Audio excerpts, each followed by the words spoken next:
Welcome to online class. In today's class, we'll discuss regarding the further tools.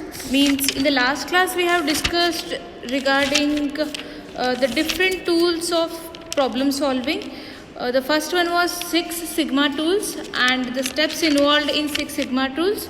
The second one is 5 ways analysis and the third one is fishbone diagram. So today we'll discuss regarding the fourth tool and the fifth tool. The fourth tool is TQM tools. TQM tools have been around for more than 50 years and revolutionized the concept of quality and process conformity. So they are still used today, and successful companies appreciate that building quality into the process is the only way to be competitive.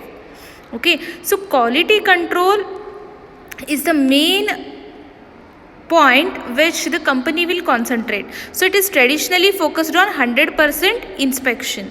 That is, the inspection process catches the rejects at the end of the line or process before the product gets shipped to the customer. The problem is 100% inspection is only 70% efficient. There are guaranteed to be parts that get through the net and passed on to the customer. So what are the steps for TQM tools is prevention is better than cure. See, it makes sense. Therefore, to focus on building quality into every process whereby it is each operator's task to pass quality product on the next customer in the process. Then, stop the line authority is critical.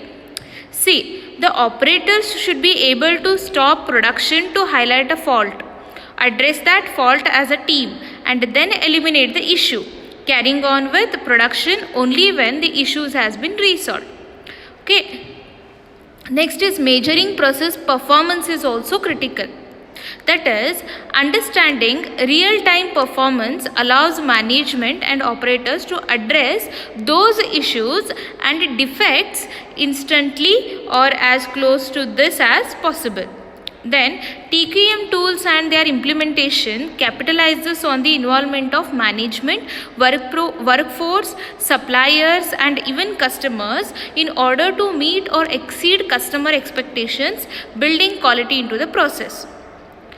Then, some specialists highlight 9 common TQM practices as cross-functional product design, process management, supplier quality management, customer involvement, information and feedback, committed leadership, strategic planning, cross-functional training, as well as employee involvement.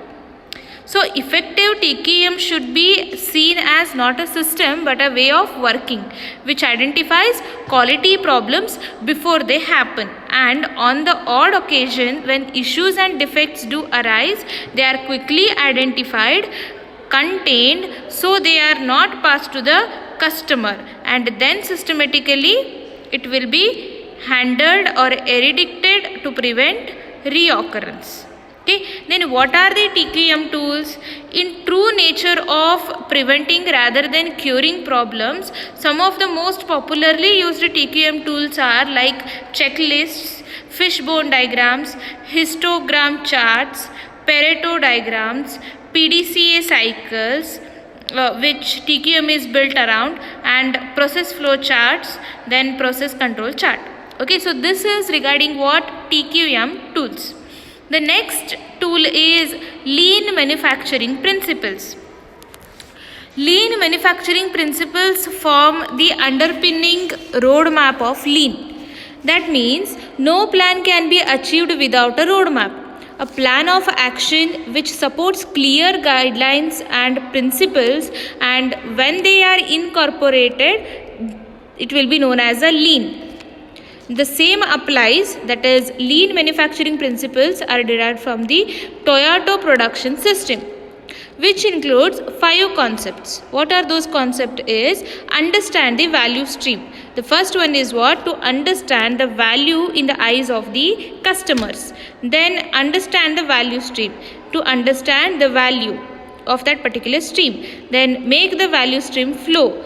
To prepare the value flow streams.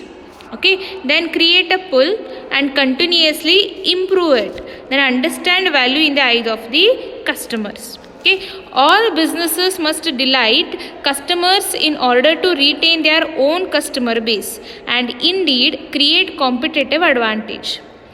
We'll take of Noriaki Kano, which is mentioned that in order to be competitive, companies must aim to provide the customer with their basic needs but also create that wow factor, that is the delight factor which they want again and again. So it is clear that companies must understand their customers' needs in order to provide them with what they want. So this is no different in lean. Okay, companies must understand what customers actually want from them. What is it that they see of value? Only when we know this, we can understand which processes are aligned to providing the customer with value and which are not. So these are some of the tools for problem solving. The remaining tools we'll discuss in the next class.